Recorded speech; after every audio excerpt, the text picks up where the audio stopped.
అందరికీ నమస్కారం. Ram Charan sir, very much thank you for blessing us. మనకు లైఫ్లో అవసరమైనప్పుడు గార్డెన్ ఏంజల్స్ వచ్చి మనల్ని ప్రొటెక్ట్ చేస్తాయని చెప్పేసి అంటూ ఉంటారు. అట్లా నా లైఫ్లోకి వచ్చిన ఇద్దరు ఏంజల్స్, ఒకటి మా స్వప్నమ్మ, రెండు రోషన్. ఈ సినిమా ఈరోజు మొదలై పూర్తి చేసుకొని ఫినిష్ అవుతుందంటే ఒకటి మా స్వప్న గారి సంకల్పం, రెండోది రోషన్ నమ్మకం. రేపు పొద్దున 25వ తారీఖున ఈ సినిమా హిట్ కాబోతుంది. దాంట్లో 90% క్రెడిట్ వీళ్ళదే, ఒక 10% క్రెడిట్ మాత్రం నాది. ఎందుకు వాళ్ళు గార్డెన్ ఏంజల్స్ అనేదానికి ఒక 2 ఉదాహరణలు చెప్పి ఆపేస్తాం.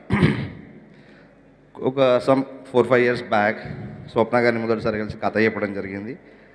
తన కథ నచ్చింది. సో ఆ టైంలో కరోనా అవన్నీ వచ్చేసినాయి.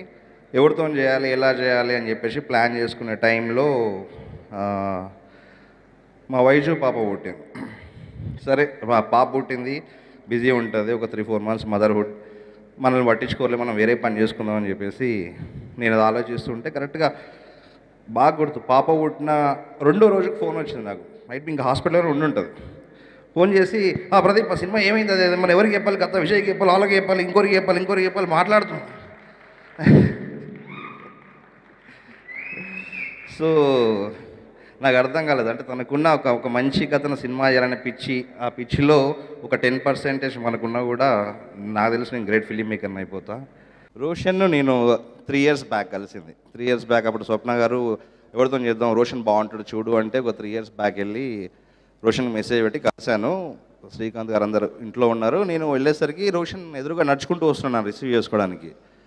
చూడగానే అరే అమ్మ భలే అవి దొరికేసిండు, క్యారెక్టర్ దొరికింది, నా హీరో దొరికిండు. లోపలికి వెళ్ళిపోయినాక శ్రీకాంత్ గారు, విజయ్ గారు, రోషన్ కథ విన్నారు, అందరికి నచ్చింది, అయిపోయింది, ఓకే, ఆల్ లాక్. దాని తర్వాత మనకు అందరికీ తెలిసింది కల్కి అది పెద్ద ప్రెస్టీజియస్ ప్రాజెక్ట్, అది జరుగుతుంది.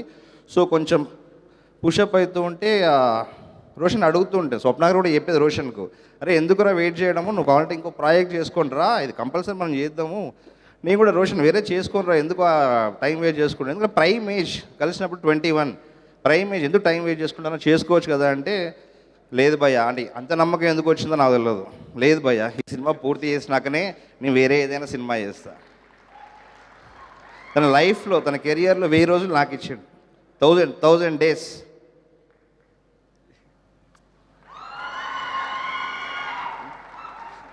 సో మళ్ళీ తర్వాత ఆడుకుందాం సక్సెస్ మీట్లో.